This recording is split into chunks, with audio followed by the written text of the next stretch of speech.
नमस्कार साथियों। आज की इस वीडियो में हम बात करने वाले हैं देश के कॉरपोरेट और नौकरी पेशा वर्ग से जुड़े एक बहुत बड़े बदलाव की। पिछले कुछ वर्षों में भारत की श्रम व्यवस्था में जो सबसे बड़ा स्ट्रक्चरल रिफॉर्म हुआ है वो है 29 पुराने श्रम कानूनों को मिलाकर 4 नए लेबर कोड्स में बदल देना। ये बदलाव अचानक नहीं आया, बल्कि लंबी चर्चा, बहस और समीक्षा के बाद सरकार ने इसे लागू करने की दिशा में कदम बढ़ाया है।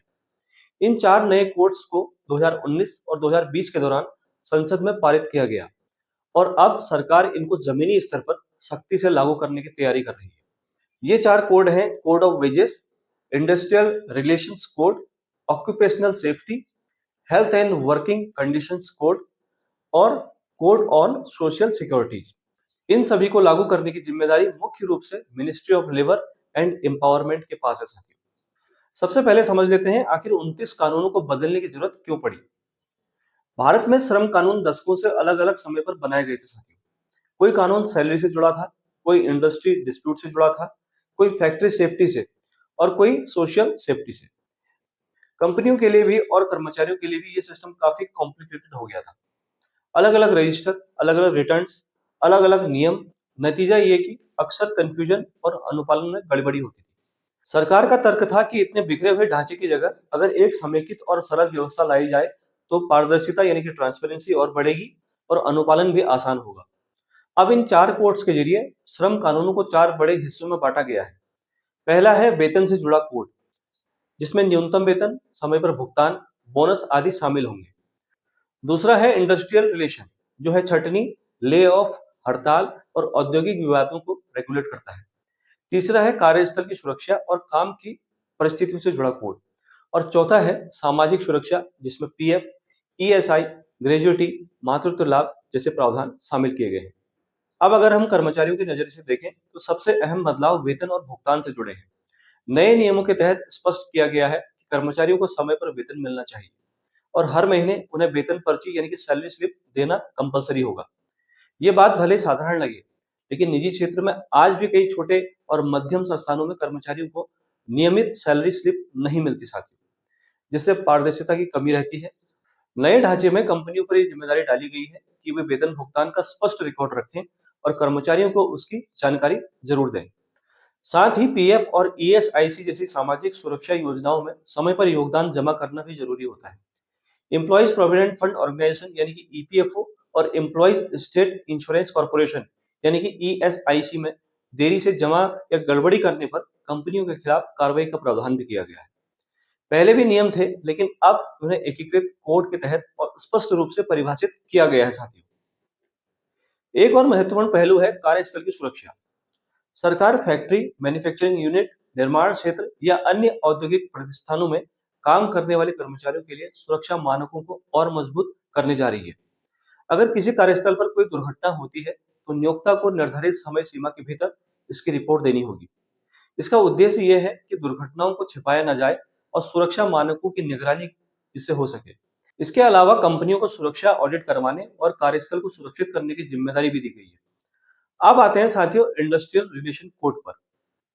इस कोड में सबसे बड़ा बदलाव ये है कि 300 या इससे अधिक कर्मचारियों वाली कंपनी बिना सरकारी अनुमति के बड़े स्तर पर छटनी या ले ऑफ नहीं कर सकती।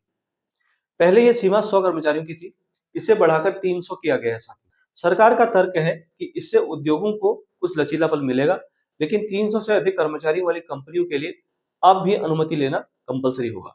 ये प्रावधान कर्मचारियों को अचानक नौकरी से निकाले जाने से कुछ हद तक सुरक्षा देता है।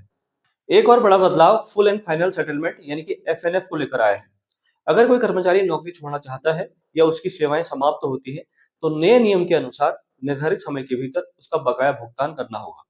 लंबे समय तक भुगतान लटकाने की प्रवृत्ति पर रोक लगाने की कोशिश की गई है इसमें। साथ ही ग्रेजुइटी के भुगतान के समय की सीमा भी तय की गई है ताकि कर्मचारियों को महीनों का इंतजार न करना पड़े।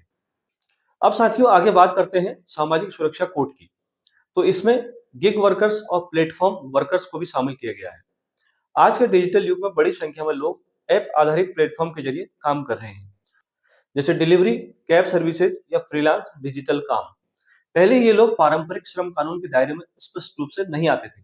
नए कोड में इन्हें परिभाषित कर सामाजिक सुरक्षा के ढांचे में शामिल करने का प्रयास किया गया है। हालांकि इसके क्रियान्वयन की विस्तृत रूपरेखा राज्यों द्वारा अधिसूचना के जरिए लागू की जानी है। न्यूनतम वेतन को लेकर भी महत्वपूर्ण प्रावधान किए गए हैं साथियों। केंद्र सरकार को फ्लोर वेज तय करने का अधिकार दिया गया है, जिसके आधार पर राज्य अपने न्यूनतम वेतन निर्धारित करेंगे। कर्मचारियों को समय समय पर वेतन दर अपडेट करनी होगी। इससे उम्मीद की जा रही है कि देश भर में न्यूनतम वेतन की एक आधारभूत समानता आएगी। इसके अलावा लाइसेंस रिन्यूअल, रजिस्ट्रेशन और रिटर्न दाखिल करने की प्रोसेस डिजिटल और सरल बनाने की दिशा में भी कदम उठाए गए हैं। सरकार का दावा है कि इससे इंस्पेक्टर राज कम होगा, ट्रांसपेरेंसी बढ़ेगी। निरीक्षण की प्रक्रिया को भी रिस्क बेस्ड और ऑनलाइन सिस्टम से जोड़ा गया है। अब सवाल उठता है कि क्या ये सब वास्तव में कर्मचारी को सशक्त करेंगे? कागज पर देखें तो कई प्रावधान कर्मचारियों के हित में दिखाई देते हैं। समय पर वेतन, सैलरी स्लिप, पीएफ, ईएसआईसी का नियमित जमा, दुर्घटना की रिपोर्टिंग, निर्धारित समय में एफएनएफ और ग्रेजुइटी का भुगतान। लेकिन असली परीक्षा होगी इन नियमों के क्रियान्वयन की।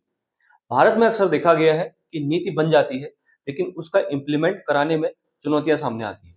यह कर्मचारियों की भूमिका भी अहम हो जाती है। अगर कोई कंपनी नियमों का पालन नहीं कर रही है, तो कर्मचारी संबंधित प्राधिकरण के पास शिकायत कर सकते हैं। लेकिन व्यवहारिक तौर पर कई बार कर्मचारी डरते हैं, शिकायत करने पर उनकी नौकरी खतरे में पड़ सकती है। इसलिए जागरूकता और संस्थागत समर्थन दोनों जरूरी होगा इसमें। दूसरी तरफ कंपनियों की भी अपनी चिंताएं हैं साथियों। उनका कहना है कि बहुत अधिक कठोरता से नियम लागू करने पर उद्योगों की प्रतिस्पर्धात्मक क्षमता प्रभावित हो सकती है।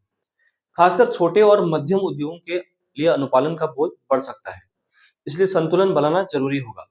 न तो कर्मचारी का शोषण हो और न ही उद्योगों पर ऐसा बोझ पड़े कि रोजगार सृजन प्रभावित हो। अगर हम व्यापक परिप्रेक्ष्य में देखें तो ये श्रम सुधार भारत के आर्थिक ढांचे में एक बड़ा कदम है। एक तरफ सरकार ईज ऑफ डूइंग बिजनेस की बात करती है, दूसरी तरफ श्रमिकों को सामाजिक सुरक्षा देने की भी कोशिश कर रही है। इन दोनों लक्ष्यों के बीच संतुलन ही इन कोड्स की सफलता तय करेगा। तो साथियों, कुल मिलाकर कहा जा सकता है कि 29 पुराने कानूनों की जगह 4 नए लेबर कोड्स लाकर व्यवस्था को सरल और समेकित करने की कोशिश की गई है। कर्मचारियों के अधिकारों को स्पष्ट रूप से परिभाषित किया गया है। भुगतान और सामाजिक सुरक्षा को लेकर समय सीमा तय की गई है और कार्यस्थल की सुरक्षा पर जोर दिया गया है।